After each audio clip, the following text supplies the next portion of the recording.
तो वर्ब की आज अपनी ये लास्ट क्लास होगी। इससे पहले हमने 3 क्लासेज में वर्ब के फॉर्म्स पढ़े और 5 वर्ब्स की टाइप्स हमने पढ़ ली। आज हम जो पढ़ रहे हैं वो 6वीं टाइप है वर्ब की, जो है स्टैटिक वर्ब्स।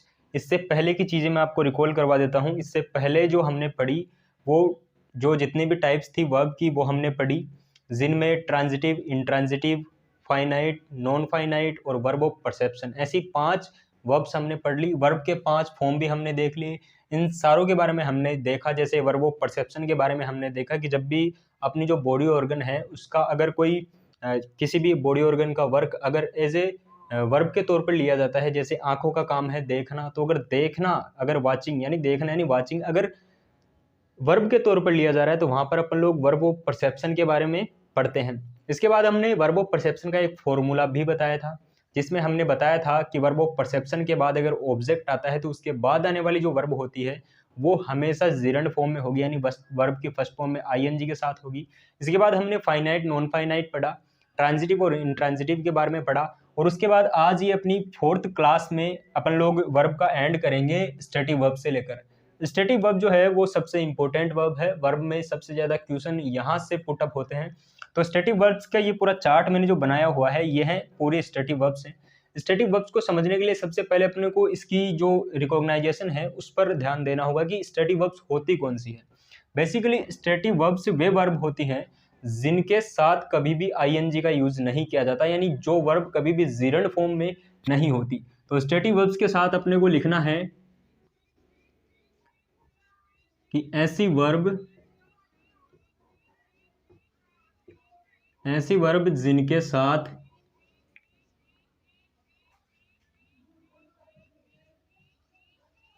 आईएनजी का यूज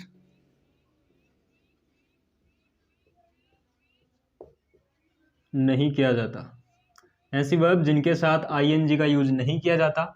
ये मैंने पूरा चार्ट बनाया इसलिए यहाँ पर जगह नहीं बची। इसके नीचे आप लोग को लिखना है कि स्टैटिक वर्ब्स जो है वो इंडेफिनेट टेंस में यूज होती है, इंडेफिनेट सेंटेंस में, यानी प्रेजेंट के जो इंडेफिनेट सेंटेंस होती है उनको पूरा करने के लिए यूज होती है। ये आपको इसके बीच में लिखना है और उसके बाद में आपको ये उतारना है। ये उतारने से पहले मैं आपको बता दूं डाउट्स इसमें काफ़ी रहेंगे।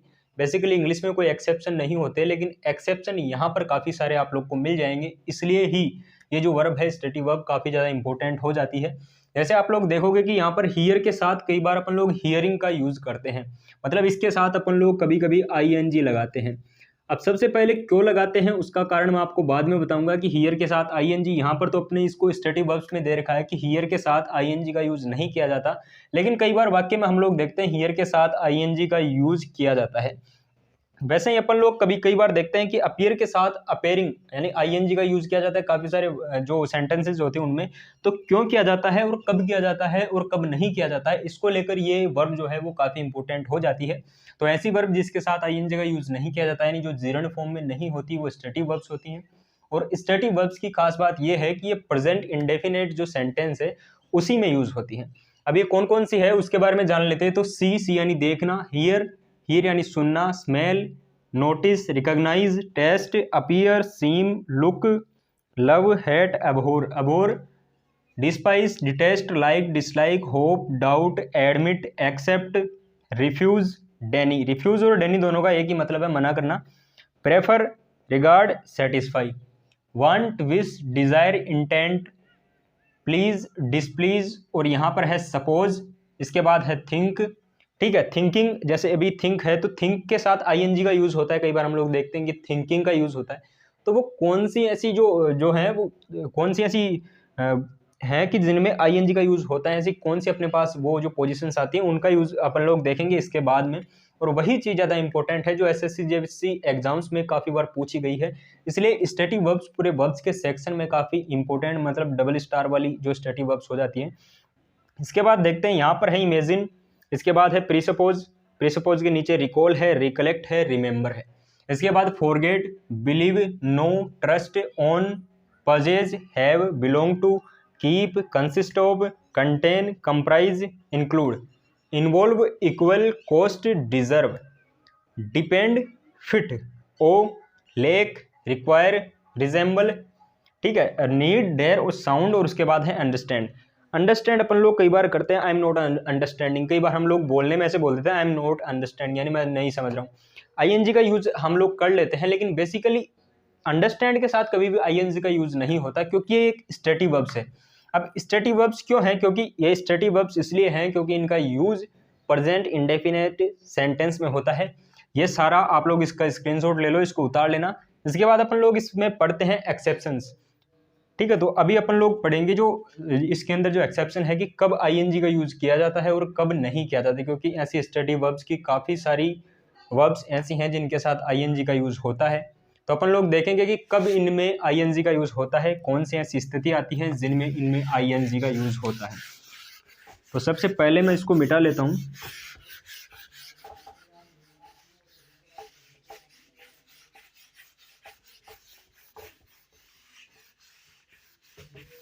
आप लोगों ने बैक करके स्क्रीनशॉट ले लेना है अगर नहीं लिया है तो, और इन सबको उतार लेना है। स्टैटिक वर्ब्स का ये तो मैंने सिर्फ एक यहाँ पर जितनी अपने वाइट बोर्ड पर जितनी आ सकती थी उतनी मैंने लिखी है, जो अपने डेली लाइफ में यूज़ होती हैं, डेली सेंटेंस में और सबसे ज़्यादा पूछी जाती हैं, वो तो मैंने यूज़ कर ली।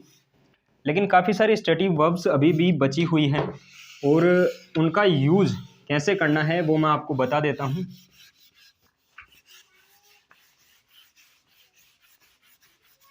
तो ये अपन ने स्टैटिक वर्ब्स का पूरा पढ़ लिया।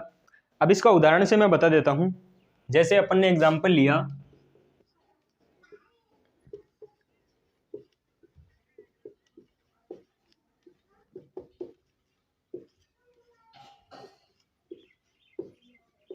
I am knowing him very well. जैसे आप लोग देखते हैं इस वाक्य को कभी एग्जाम में आ जाता है तो आप लोग सोचते हैं कि एम के साथ वर्ब की फर्स्ट फॉर्म में आईएनजी आएगा।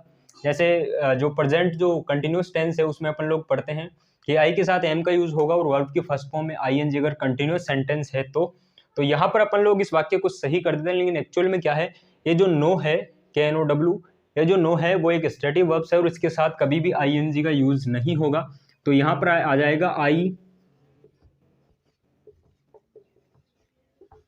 I know him very well. जो ये है ये सेंटेंस इसका राइट हो जाएगा। ये अपना एक इसका जो एग्जाम्पल है वो हो गया। इसके बाद अगर हम नेक्स्ट एग्जाम्पल की बात करें तो यहाँ पर अपन लिख देते हैं कि दे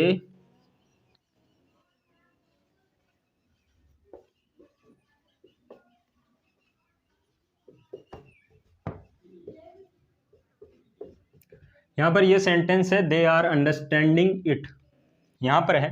अब आप लोग सोचेंगे जब भी वाक्य को देखेंगे कि दे के साथ हमेशा आर का यूज होता है, जैसे आई के साथ एम का यूज होता है, सिर्फ आई के साथ ही एम का यूज होता है। बाकी अगर जो प्लूरल जो सब्जेक्ट्स होते हैं उनके साथ आर का यूज होता है जब प्रेजेंट की बात हो। और उसके बाद में अंडरस्टैंडिंग इट, आप लोग सोचेंगे कि दे आर अंडरस्टैंडिंग इट, यानी कि वो समझ रहे हैं, इसे समझ रहे हैं, वो इसे समझ रहे हैं। तो ये वाक्य आपको अच्छा लगेगा, सही भी होगा, आपको लगेगा कि सही है। लेकिन एक्चुअल में जो ये अंडरस्टैंड है ये आईएनजी इसके साथ नहीं लग सकता। तो यहां पर क्या आएगा, दे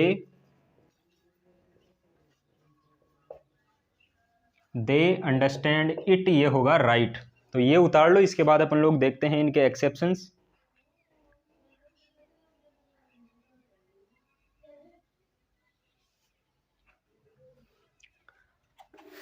तो होप आपने उतार लिया होगा। इसके बाद अपन लोग बात करते हैं इसके एक्सेप्शन की। ऐसी कौन सी वर्ब हैं जिनके साथ आईएनजी लग सकता है, अगर लग सकता है तो कब लगेगा, और नहीं लग सकता तो कब नहीं लगेगा। ठीक है, तो अपन लोग इसको एक्सेप्शन पढ़ने वाले हैं कि कब आईएनजी लगता है और कब आईएनजी नहीं लगता। क्योंकि स्टैटिक वर्ब्स में काफ़ी सारे जो वर्ड्स हैं वो ऐसे हैं जिनमें आईएनजी का यूज किया भी जाता है। तो ऐसी कौन सी स्थिति होती है जब अपन लोग इनमें आईएनजी का यूज कर सकते हैं। तो ये देखने के लिए अपने को सबसे पहले अपना वर्ड आता है सी, यानी सी का मतलब बेसिकली देखना होता है। लेकिन अगर देखने के अर्थ में हो तो वहां पर अपन लोग आईएनजी नहीं लगा सकते। जैसे आई am seeing this match live in the ground, यानी कि मैं ये जो मैच है वो इसको लाइव ग्राउंड में देख रहा हूँ। ठीक है, ग्राउंड में इस मैच को मैं लाइव देख रहा हूँ। ठीक है, I am seeing this match, इस मैच को मैंने ग्राउंड में लाइव देखा था। तो यहाँ पर आप किससे बता रहे हो कि ये मैच मैंने ग्राउंड में लाइव देखा था। अभी यहाँ पर देखने के सेंस में यूज हो रहा है। अगर यही मिलने के अर्थ में हो तो वहां पर अपन लोग आईएनजी लगा सकते हैं। मिलने के अर्थ में कैसे, जैसे अपन लोग कई बार किसी व्यक्ति से मुलाकात करते हैं, जब जाते वक्त अपन लोग बोलते हैं कि सी यू सून।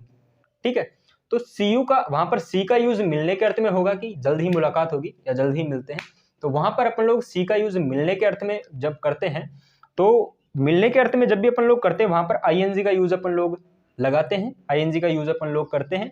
लेकिन अगर देखने के सेंस में, यानी वाक्य से अगर आपको ये सेंस, वाक्य का सेंस निकालो, उसमें अगर आपको ये पता चले कि ये देखने के सेंस में सी का यूज हो रहा है, तो वहां पर आप लोग आईएनजी नहीं लगा सकते। जैसे आई am seeing this match live in the ground, यानी कि मैंने जो ये मैच था, आई वाज सीइंग दिस मैच, यहाँ पर एम की जगह आप लोग वॉच कर लेना,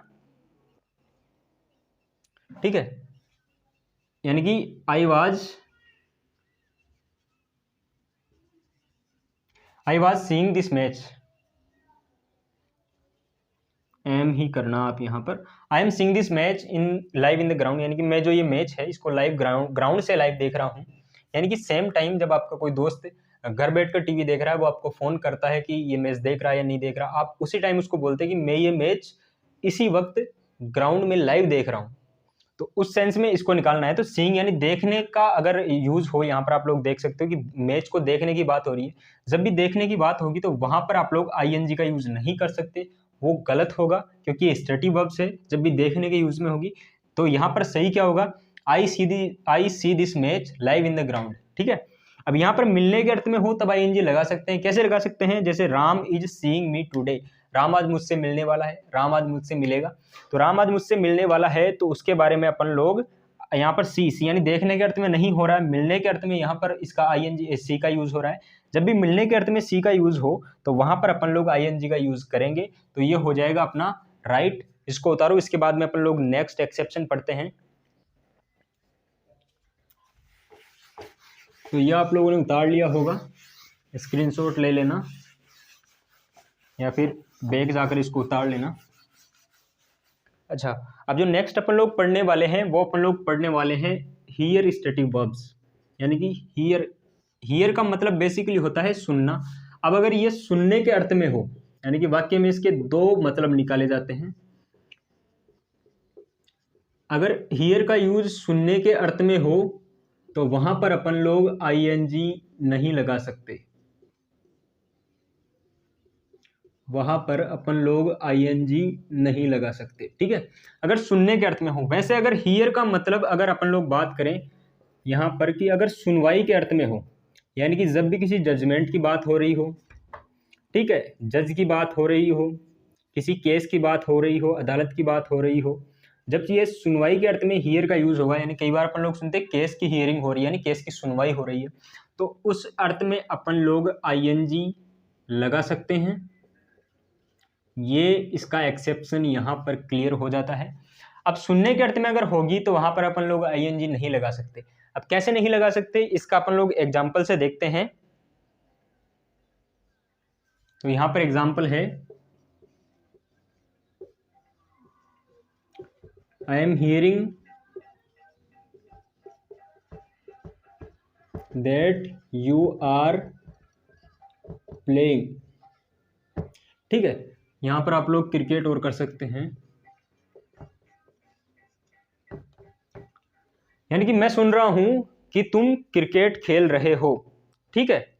आई am hearing that you are playing cricket. तो यहां पर सुनने मतलब मैं सुन रहा हूं, तो मैंने सुना है या फिर मैं सुन रहा हूं कि तुम क्रिकेट खेल रहे हो। तो हियर यानी सुनने के अर्थ में जब यहां पर यूज होता है तो यहां पर आईएनजी अपन लोग नहीं लगा सकते, सिरे से इसको खारिज करना है। तो यहां पर क्या करना है, I hear that you are playing, I hear that you are playing cricket. तो ये नीचे वाला यहाँ पर सही हो जाएगा। अब सुनवाई के अर्थ में अपन लोग कैसे इसका यूज करना है वो भी देख लेते हैं, ठीक है। तो यहाँ पर इसका अपन लोग एग्जाम्पल देखते हैं।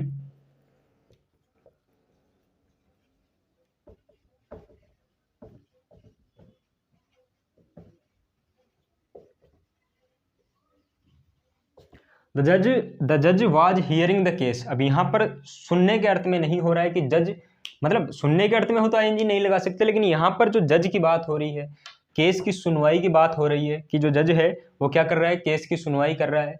यहाँ पर सुनने के अर्थ में नहीं हो रहा है कि जो जज है वो केस को सुन रहा है, सुन नहीं रहा है, जज क्या करता है, सुनवाई करता है।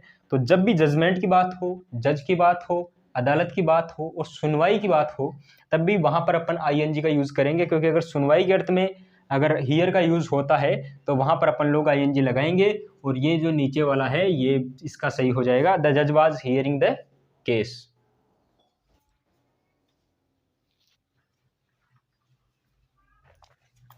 इसके बाद अपन लोग इसका नेक्स्ट जो एक्सेप्शन है और अपना जो लास्ट एक्सेप्शन है उसके बारे में भी पढ़ लेते हैं।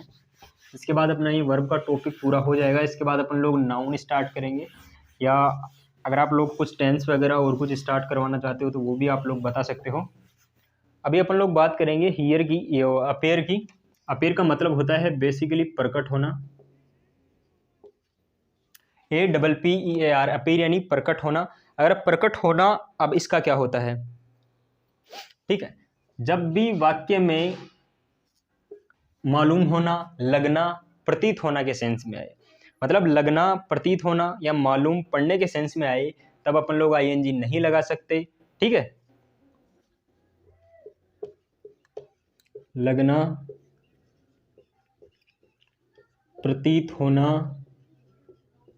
और मालूम पड़ना, जब भी इसके सेंस में आए तब अपन लोग आईएनजी नहीं लगा सकते, यानी कि ये स्टेटिव वर्ब्स ही रहेगा।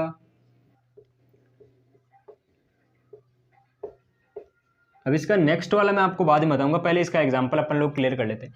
जब भी अपीयर का मतलब, जब भी वाक्य में आप लोग को अपीयर दिखे, वहां पर अगर वो आप लोग पूरा सेंस निकालना है, उसके बाद अगर आपको ये लगे कि यहाँ पर इसका मतलब लगना, प्रतीत होना या मालूम पड़ना इसका सेंस आ रहा है, तो वहां पर अपन लोग आईएनजी नहीं लगाएंगे, वहां पर ये स्टेटिव वर्ब्स ही रहेगा। अब इसका यूज कैसे करना है, इसके एग्जाम्पल कैसे करने हैं, तो यहाँ पर एग्जाम्पल में लिखना है, it is appearing to me that they will do this. it is appearing to me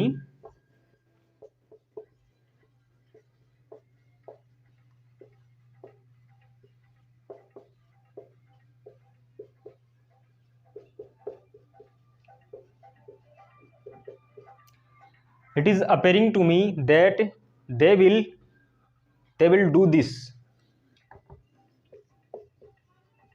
do यानी करना, ठीक है।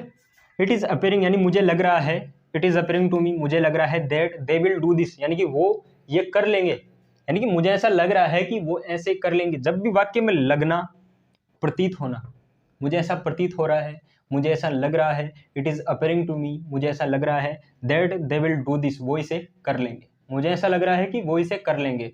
दे विल फ्यूचर के लिए यूज होता है, दे विल डू दिस यानी कि वो इसे कर लेंगे, मुझे ऐसा लग रहा है कि वो इसे कर लेंगे। ठीक है, तो जब भी लगने के सेंस में हो, मालूम पड़ने के सेंस में हो या फिर प्रतीत होने के सेंस में हो, तो वहां पर अपन लोग आईएनजी का यूज नहीं कर सकते, ये बिल्कुल गलत हो जाएगा। अब इसको लिखना कैसे, सही कैसे करना है,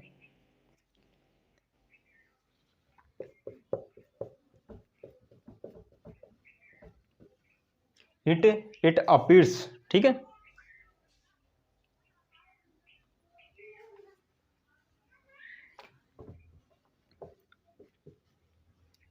it appears me that they will do this।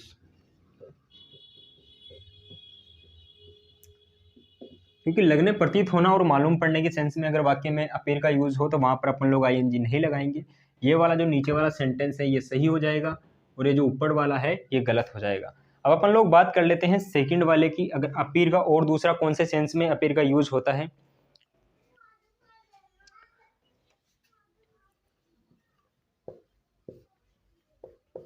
प्रकट होना, चलो मैं इसको थोड़ा ऊपर लिख लेता हूँ। ये एग्जाम्पल आप लोग को उतार लेने हैं, स्क्रीनशॉट आप लोग ले सकते हैं क्योंकि मैं इसको मिटाने वाला हूँ। तो यहाँ पर अपन ने ये हटा दिया क्योंकि जगह नीचे बची नहीं।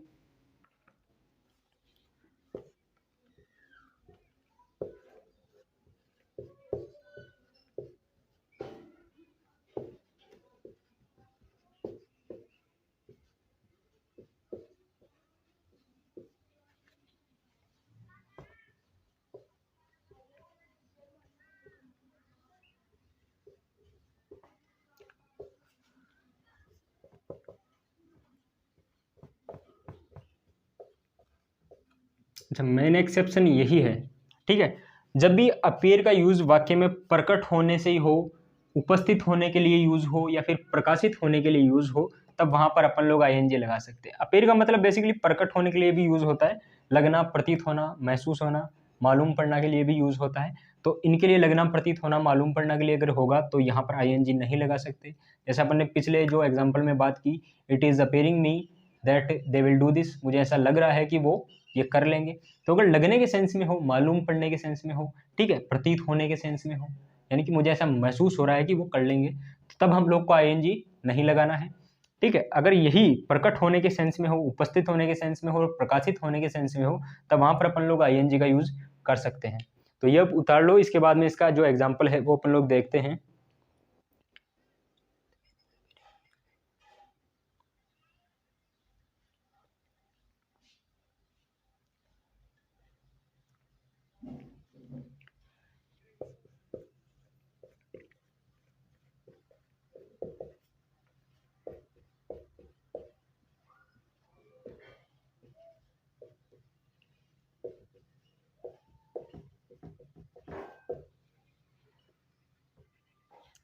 The moon is appearing in the sky, यानी जो चंद्रमा है वो क्या अपेयरिंग यानी प्रकाशित हो रहा है, इन द स्काई यानी आसमान में।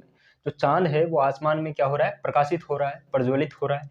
तो इस सेंस में जब प्रकाशित होने के सेंस में हो, ना तो यहाँ पर लगने के सेंस में हो रहा, ना मालूम पड़ने के सेंस में हो रहा, ना प्रतीत होने के सेंस में हो रहा, the moon is appearing in the sky, जो चांद है वो जो आकाश में प्रकाशित होगा। तो जब भी प्रकाशित होने के सेंस में हो, वहां पर अपन लोग आईएनजी का यूज कर सकते हैं। ये वाला अपन लोग को राइट कर लेना है। इसका एक और एग्जांपल अपन लोग करते हैं।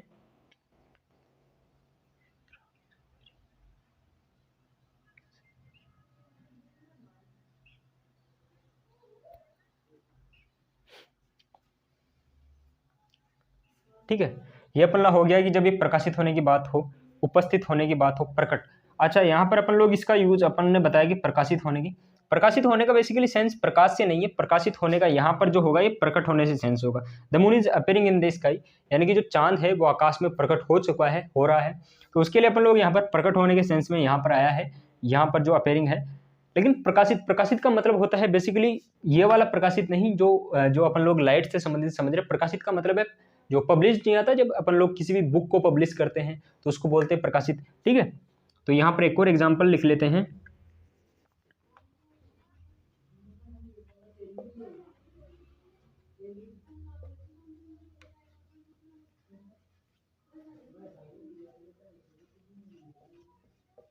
Ram is appearing his book, Ram is appearing his book.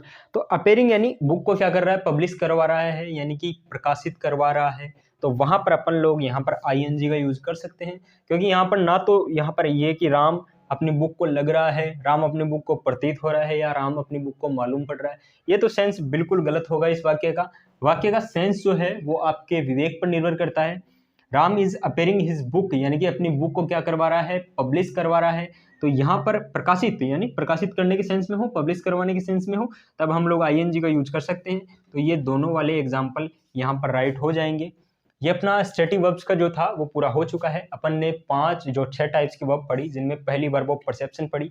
उसमें अपन ने पढ़ा कि जब भी जो ह्यूमन बॉडी ऑर्गन्स हैं, अगर उनका फंडामेंटल वर्क अगर एज ए वर्ब के तौर पर लिया जाए वाक्य में, तो वहां पर अपन लोग जो है वो उसे वर्ब ऑफ परसेप्शन कहते हैं। वर्ब ऑफ परसेप्शन का एक रूल भी अपन ने पढ़ा, और उस रूल में था कि जब भी वर्ब ऑफ परसेप्शन के बाद अगर ऑब्जेक्ट आए तो उसके बाद आने वाली वर्ब है वो जीरंड फॉर्म में होगी, यानी आईएनजी के फॉर्म में होगी। इसके बाद अपन ने फाइनाइट, नॉन फाइनाइट वर्ब पढ़ी, और उसके बाद में अपन ने ट्रांजिटिव और इनट्रांजिटिव वर्ब पढ़ी। 5 वर्ब्स हमने पिछले 3 क्लासेज में कवर कर ली विद एग्जांपल। आप लोग को समझ में आ भी गई होगी। आज स्टैटिक वर्ब्स थी। स्टैटिक वर्ब्स का बेसिकली मीन होता है कि वे वर्ब्स जिनके साथ कभी आईएनजी नहीं लग सकता, मतलब जो जीरंड वर्ब में नहीं होगी। अब जीरंड वर्ब में नहीं होगी तो वो प्रेजेंट इंडेफिनेट होगी। ठीक है, अब वर्ब की पूरी टोटल जो जितनी भी वर्ब थी वो मैंने आपको बता दी, बाकी आपको डिक्शनरी में मिल जाएंगी। बाकी इनमें जो एक्सेप्शन थे, हियर, सी, अपीयर को लेकर, वो सारे एक्सेप्शन हमने 4 एक्सेप्शन देख लिए। बाकी आपको ऐसी कई बुक्स में मिलेंगे, बहुत सारे एक्सेप्शन आप लोग को मिलेंगे, तो वो आपको खुद पर स्तर पर करना है। एसएससी में जहाँ से क्वेश्चन उठे हैं, सी, हियर, अपीयर से जहाँ से क्वेश्चन उठे हैं, वहां से मैंने विद एग्जाम्पल आपको बता दिया। ये जो एग्जाम्पल है ये एग्जाम ओरिएंटेड है, पीछे वाले एग्जाम्स में पूछे भी गए हैं, इसलिए मैंने ये सब एक्सेप्शन बताए हैं। बाकी एक्सेप्शन इनमें कोई नहीं बताता, स्टैटिक वर्ब्स के बाद एक्सेप्शन कोई नहीं बताता। बस एक्सेप्शन के तौर पर ये लिखा देता है कि हियर का यूज हो सकता है, आईएनजी भी लग सकता है। ठीक है, अब आईएनजी लग सकता है तो इनको स्टैटिक वर्ब्स में गिनना कब है, ठीक, आपको पता होना चाहिए कि आईएनजी कब लगते हैं और आईएनजी कब नहीं लगता है। जैसे हियर का अपन ने देखा, अगर सुनने के अर्थ में हो तो आईएनजी नहीं लग सकता, लेकिन अगर सुनवाई के अर्थ में हो, जजमेंट के अर्थ में हो, कोर्ट वकील वगैरह के अर्थ में हो, तो वहां पर अपन लोग आईएनजी का यूज कर सकते हैं। जैसे अपन ने देखा द जज वाज हियरिंग द केस, ठीक है, तो वहां पर अपन लोग आईएनजी का यूज कर सकते हैं। ये अपनी वर्ब की टोटल क्लास थी। वर्ब का पूरा चैप्टर अपना क्लोज होता है। इसके बाद कौन सा टॉपिक आप लोग को पढ़ना है कमेंट सेक्शन में जरूर बताना। और ऐसे ही अमेजिंग इंग्लिश के लिए आप लोग हमारे YouTube channel let's crack RS को सब्सक्राइब भी कर लेना, क्योंकि बहुत ही जल्द हम लोग राजस्थान हिस्ट्री, इंडिया जीके और काफ़ी सारी जीएस के संबंधित भी क्लासेस लेकर आने वाले हैं। आप लोग का साथ रहा तो जल्दी ही आ जाएगी।